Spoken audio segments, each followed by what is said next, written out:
Est-ce que vous comprenez? Parce que toi, tu as vu qu'il a envoyé le coup, mais les juges ont vu que ça a été esquivé. C'est passé là, c'est passé là, c'est passé là, c'est passé là. Ça a été bloqué, ça a été bloqué. Mais quand tu voyais, il se débattait. Et l'autre qui est là, qui ne se débattait pas, il donnait des coups, ça touche, ça touche, ça touche, ça touche, ça touche. On le voit, il donne des coups, il recule, il donne des coups, il s'en va. Il dit, oh, lui là, il s'enfuit, hein, mais en s'enfuyant, il donne des petits coups et c'est compté. 1 point, 2 points, 3 points. Et c'est comme ça que ça se passe.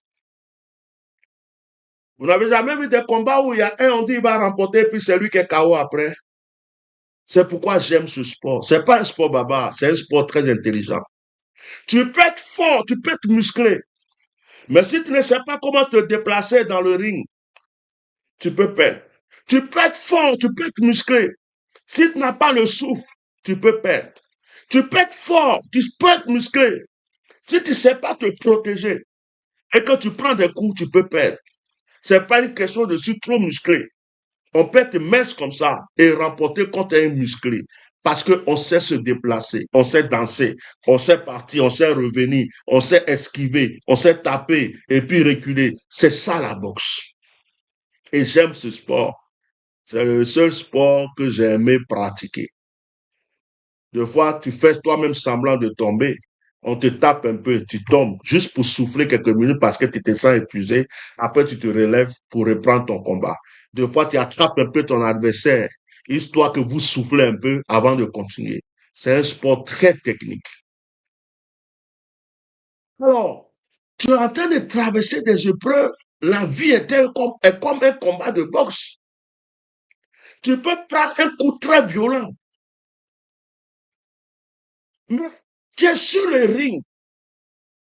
Tu peux pas faire, oh, oh, il m'a tapé, ça fait mal. Non. Tu fais comme si tu n'as pas mal. Tu fais, et puis, toi aussi tu envoies. Pourtant, tu as mal. Pourtant, tu as mal. Mais tu ne veux pas que ton adversaire ressente que tu as mal. Parce que si ton adversaire ressent que tu as mal, c'est pas bon. C'est pourquoi tu peux voir quelqu'un qui a la carte coupée. Tu peux voir quelqu'un qui saigne dans ce combat. Mais il est toujours en train de se battre. C'est parce qu'il n'a pas mal. Mais il ne doit pas montrer à son adversaire qu'il a mal. Il continue. Il se dit dans la tête, je dois gagner. La vie est comme un combat, un sport de combat, comme la boxe.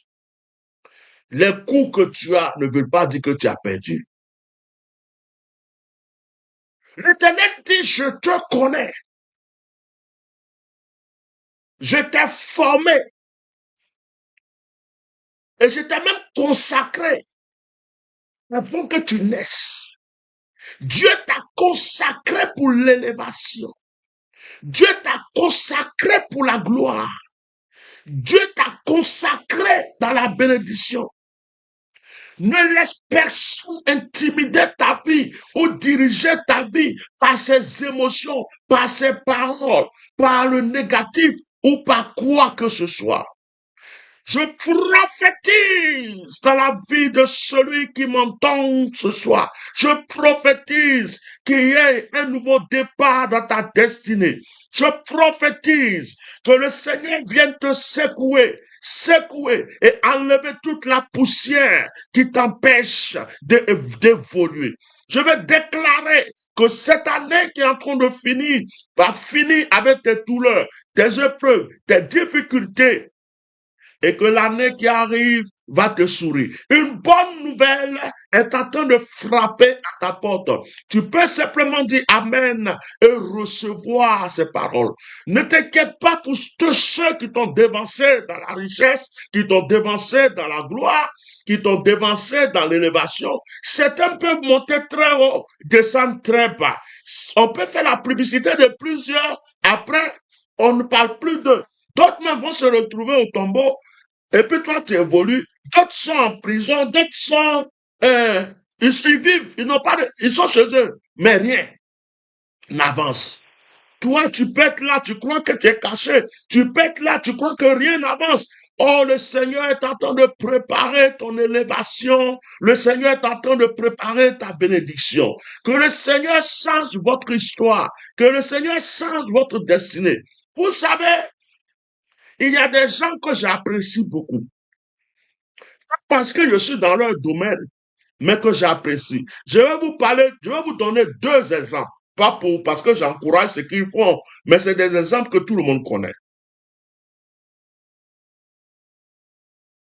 Je prends le cas de notre jeune frère, mon petit frère, mon fils. Ce jeune homme que j'aime beaucoup, il est très respectueux. Et le jeune homme m'en a déjà confirmé. Je n'écoute pas ses chansons, je danse pas, c'est pas moi, je suis pas dans les showbiz coupés de cartes, mais des fois quand les shows vont rigoler, nous tous on est là, on rigole. Bon, c'est un enfant, vous voyez un peu d'où il vient, vous voyez comment les gens l'ont menacé, maltraité, comment il a pleuré en public et tout. Bon, aujourd'hui, quand tu le regardes, il fait sa petite vie. Je suis sûr que ceux qui l'avaient méprisé avant sont étonnés et se disent, oh, si on savait. Bref, c'était un exemple. Je prends une femme comme euh, la dame qu'on appelle Moshi. Moi, je ne regarde pas ses lives parce que chacun a son domaine. Je ne suis pas contre cette personne. Je ne l'encourage pas dans ce qu'elle fait comme je ne la décourage pas. Chacun a son don, chacun a sa mission sur terre. Mais je veux dire que quand cette femme a commencé, c'est sûr que si quelqu'un s'assoit pour lui parler, pour qu'elle lui parle de son passé, elle va expliquer beaucoup de souffrances. Peut-être qu'aujourd'hui, les gens la voient comme ça, forte. Et les gens l'attaquent, ça passe pas. Mais ce sont les épreuves du passé qui lui ont donné peut-être un caractère, qui lui ont donné une force aujourd'hui que les gens ne peuvent pas. Parce que cette femme, elle est beaucoup critiquée. Hein. Cette femme, elle est beaucoup attaquée.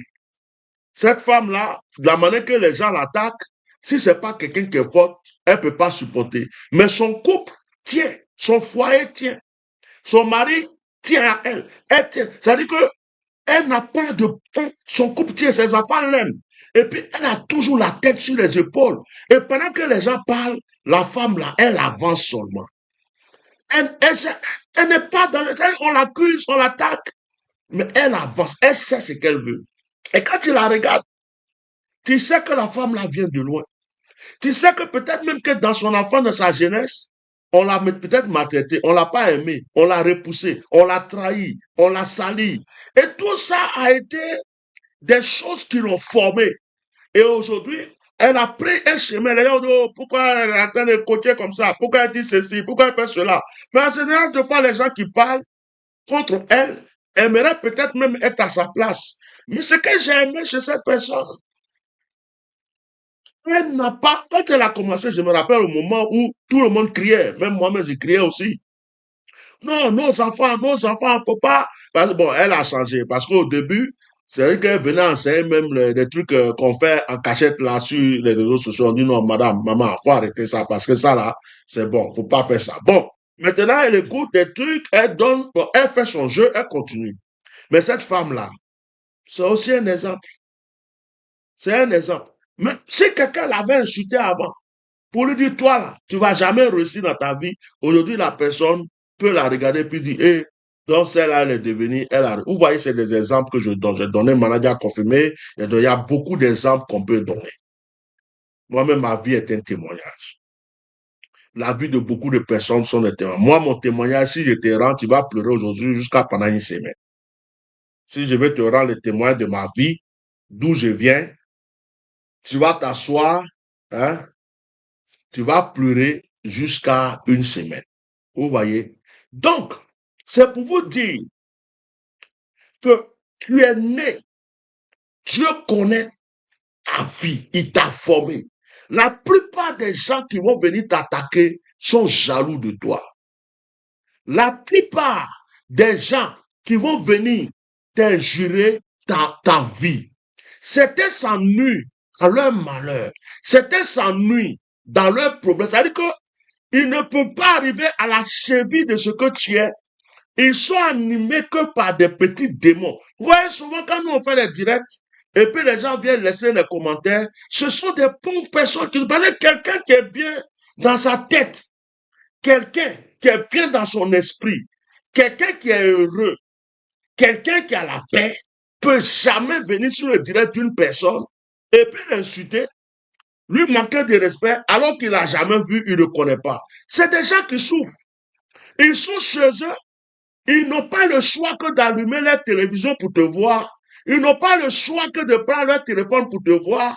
Et ce qui fait que ils sont, tu les déranges. Ta gloire dérange leur vie. Il y a des gens qui vont t'insulter parce qu'ils t'envient.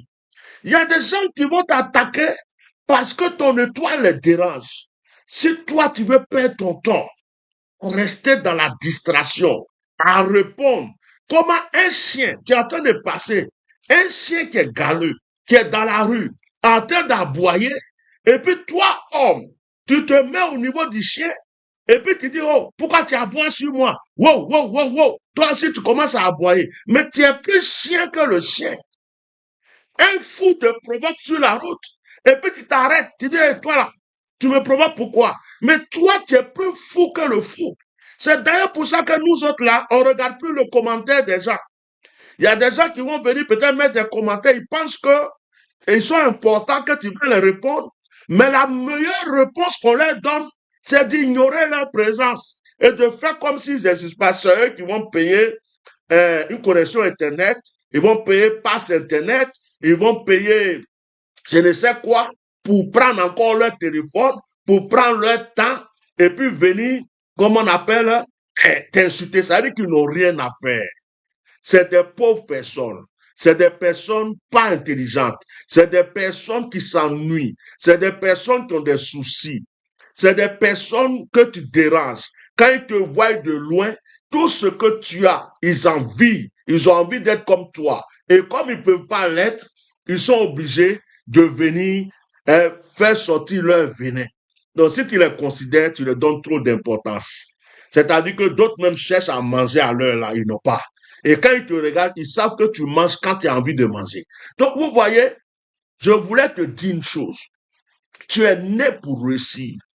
Parce que Dieu te connaissait. Tu es né pour réussir. Parce que Dieu savait qui tu étais. Tu es né pour avancer. Parce que Dieu savait qui tu étais. Ne laisse personne déranger ta destinée. Ne laisse personne déranger ta vie. Crois en toi. Nous allons maintenant prier le Seigneur. La Bible dit, on ne lutte pas contre la chair et le sang, on lutte contre les principautés. Dis-moi Amen, pendant que je prie. Avant que je termine, je dirais, dans le nom de Jésus, je prie que le feu de Dieu et la puissance de Dieu descendent de là où tu es. Dis Amen. Je prie que l'onction de Dieu te localise. Dis Amen. Je prie que le Seigneur regarde ta vie et tous les trous percés, tous les trous, tous les endroits percés où l'ennemi passe pour rentrer dans ta vie, que ces endroits soient fermés sur le plan spirituel. Que tous les tuyaux, les tunnels, le canal par lequel les démons, l'ennemi, les sorciers passent pour atteindre ta vie, soient bouchés maintenant au nom de Jésus. Je prophétise sur toi le bonheur. Je prophétise sur toi l'excellence. Je prophétise sur toi la bénédiction. Je prophétise sur toi l'élévation. Et je vais donner une parole, je veux que tu dises Amen 7 fois. Pendant que quelqu'un devient ton ennemi, je prophétise que tu sois élevé 7 fois sur sa vie. Pendant que quelqu'un te méprise, je prophétise que tu sois élevé 7 fois encore sur sa vie. Et si quelqu'un veut te tuer, je prophétise que tu l'enfonces au plus profond de la terre, dans les profondeurs des profondeurs, jusqu'à la 7e profondeur. Dis-moi Amen. Toutes les pensées négatives venant d'un être humain contre toi, retourne contre lui-même et toute sa famille au nom puissant de Jésus. Toutes les paroles négatives d'une personne contre toi retourne contre lui-même et contre toute sa famille au nom de Jésus. Que toute parole, toute action, tout comportement tout geste, tout ce qui a été fait ou qui est fait contre toi, retourne à l'envoyeur, retourne contre la personne qui est en train de le faire, au nom de Jésus. Que le Seigneur frappe toute personne, toute entité, tout pouvoir, tout démon, toute puissance qui est levée contre toi, au nom de Jésus. Je vais donner encore une prophétie très forte, une parole très forte. Dis Amen. À chaque fois qu'on va t'haïr, que Dieu te lève 7 fois, ce sont 17 fois. À chaque fois qu'on va te détester, que Dieu te lève encore 7 fois, ce sont 17 fois. À chaque fois qu'on va te faire du mal, que le Seigneur te lève encore 7 fois, ce sont 17 fois. À chaque fois qu'on va te faire pleurer, que le Seigneur te lève encore 7 fois, ce sont 17 fois. J'ouvre les portes de la gloire. J'ouvre les portes de l'élévation. J'ouvre les portes de la prospérité. Je condamne les portes de la mort. Je condamne les portes du blocage. Je condamne les portes de l'échec. Je condamne les portes de la malédiction. Que tout malheur qui avait commencé contre ta vie s'arrête maintenant au nom de Jésus. Que le tourbillon de la mort, le tourbillon des épreuves, le tourbillon des difficultés qui s'était levé contre ta vie s'arrête à l'instant au nom de Jésus-Christ de Nazareth. Je prie que tout ce que ta main va toucher se multiplie en grâce et bénédiction. Que tout endroit où ton pied va fouler devienne une terre de grâce et de bénédiction. Si tu avais un commerce, une entreprise, quelque chose que tu fais pour avoir à manger, de l'argent, et que ça ne marchait pas, je prie que maintenant le Seigneur déclenche la grâce, qu'il ouvre les portes de la bénédiction, que ceux qui t'ont oublié pensent maintenant à toi, se rappellent de toi, que ceux qui t'ont repoussé se sentent obligés de regarder en arrière et voir ta gloire, ton élévation. Je prie que le ciel frappe tout ennemi de ta destinée, que la terre avale tout ennemi de ta destinée. Je prie que les anges de l'Éternel réactivent leur pouvoir en ta faveur. Je prie que les anges de l'Éternel réactivent toutes les grâces qui étaient entre les mains en ta faveur. Que l'Éternel te protège, qu'il protège ta famille, qu'il protège tes biens, qu'il protège ta vie spirituelle, ta vie financière, ta vie sentimentale. Que tous les mensonges contre ta vie soient nuls et sans effet. Que toutes les calomnies contre ta vie soient nulles et sans effet. Si en ce moment même, un esprit de mensonge, un esprit de division est en train de parler à une personne contre toi, que cette personne repousse cette parole spirituellement au nom de Jésus. Que tout esprit de calomnie qui est en train de détruire ta réputation quelque part soit paralysé au nom puissant de Jésus-Christ de Nazareth. Je prie que tout plan forgé contre toi soit nul et sans effet. Dans le nom de Jésus, que tout complot contre toi soit nul et sans effet. Au nom puissant de Jésus, que les projets de ton cœur se réalisent, car l'Éternel te connaissait avant ta naissance. Que les projets de ton cœur se réalisent, que l'Éternel te donne des choses que tu n'as même pas espérées, que l'Éternel te lève de la manière que tu n'avais même pas espéré, que l'Éternel te surprenne avec la richesse, avec la bénédiction, avec l'élévation, que la prospérité soit le parfum dans ta vie. J'arrête maintenant les malheurs qui avaient commencé. J'arrête les blocages qui avaient commencé. J'arrête l'échec qui avait commencé. J'arrête les mauvaises nouvelles qui avaient commencé. Et je déclare que c'est fait au nom puissant de Jésus-Christ de Nazareth. Je vous demande, chers frères et sœurs, de faire une action avec moi. Prenez simplement un verre d'eau chez vous. Prenez un verre d'eau, s'il vous plaît. Je vous donne 2 minutes pour prendre un verre d'eau. Si vous ne l'avez pas pris, vous allez le prendre plus tard. Prenez un verre d'eau chez vous. Prenez un verre d'eau, s'il vous plaît.